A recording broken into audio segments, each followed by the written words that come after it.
Hello, everybody. This is Dave. I've got a guitar for sale here, and that's what this video is about. But I just finished a 1926 vintage wire PAF replica set that really am liking a lot. Each of these 1926 sets are a little bit different. They're actually kind of experimental, but this one came out really just amazing. A really nice throaty neck, nice and clear, but really throaty, and I'm just really liking that. But anyway, I'm going to demo that before I show you the guitar for sale. So you can skip over it. It's about 10 minutes in, and I'll have all the details there. So here we go. Enjoy.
Okay, here we go. This is the guitar that is for sale.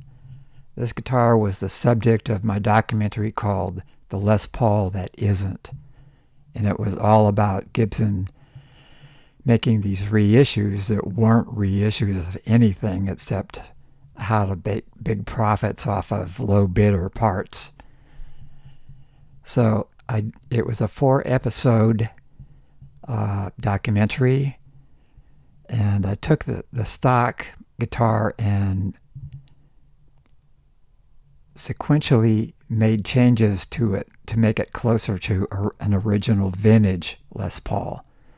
In all the parts, the harness, the guitar, the guitar pickups, the whole deal, hardware, everything. So this is a screenshot of episode 4, where it all came together. It has the Four Uncles bridge on it that I did all the reverse engineering on. It's got my most highest selling 59 HD 59 set, and I've got the relic covers on it and everything. So I really worked out this guitar in this video so you can hear exactly how it sounds. No pedals, no modern gimmicky amplifiers with 20 levels of gain, blah blah blah blah blah. So I put a link to this series, to this particular episode 4, and then a link below that showing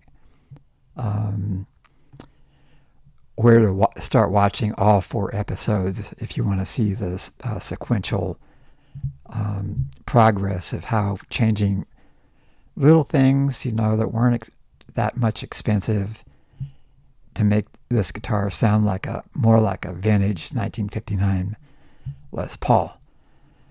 So here we go with a photo gallery of all these parts. It's got full documentation. It's got a long name. It's a Les Paul Reissue 1960 custom shop reissue. It was made in 2015.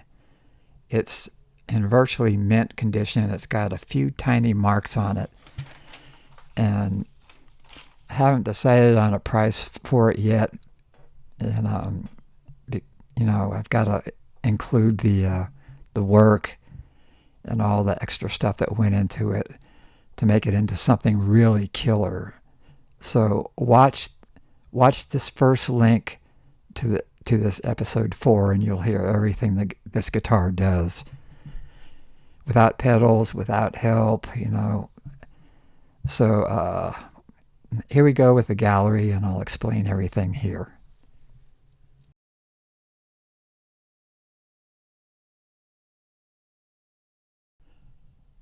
Okay, here we go. It comes with the original case. It's not an aftermarket case, so you're covered there. Okay, here it is. It's beautiful. It's got the VOS gloss finish and real nice top contour. A little bit closer look here. You can see I got my relic covers there on the top. All the hardware parts are aged.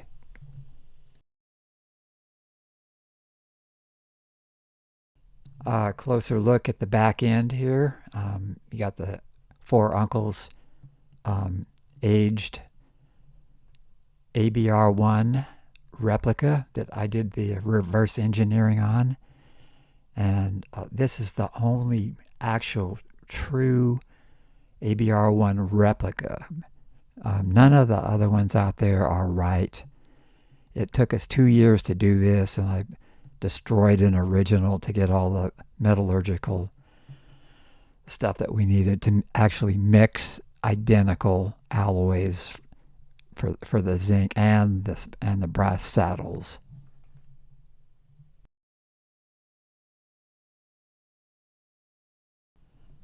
Another look, backed out a little bit.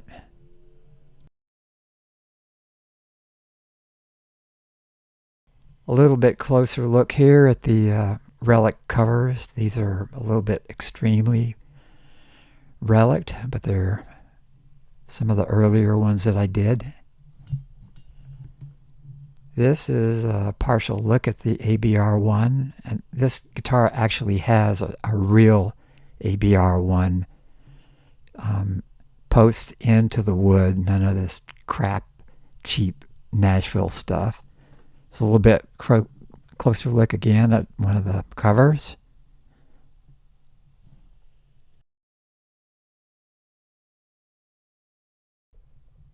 Another look at the same bridge cover.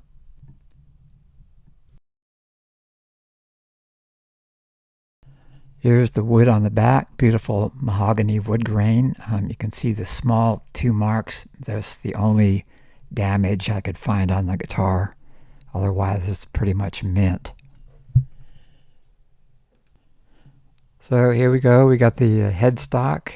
It's all minty, minty, minty. Nothing, no chips, no knocked around marks. There's the back of the guitar. Close up on the medallion. There's also an extra plastic medallion in the case in case you don't have one of this metal thing stuck on the back there. Here's the back of the headstock. It's got the serial number up there. And here we go. We take a look here. There's the Four Uncles ABR1. My dogs are singing in the background. They're not very good singers. So here we have take a look here. A little bit closer at the ABR1. Back of the headstock again. I don't know why I'm showing this to you again twice. Just have it in there. But you can see the serial number clearly. And you can see that how the gloss looks on the back of the headstock there. And moving on. Oh, the certificate of authenticity. This means that's an actual VOS. They don't seem to mention that anywhere, but only the VOS came with this. Look at the case. The case is mint. Nice and clean. It's got that little extra goodies in the pocket there.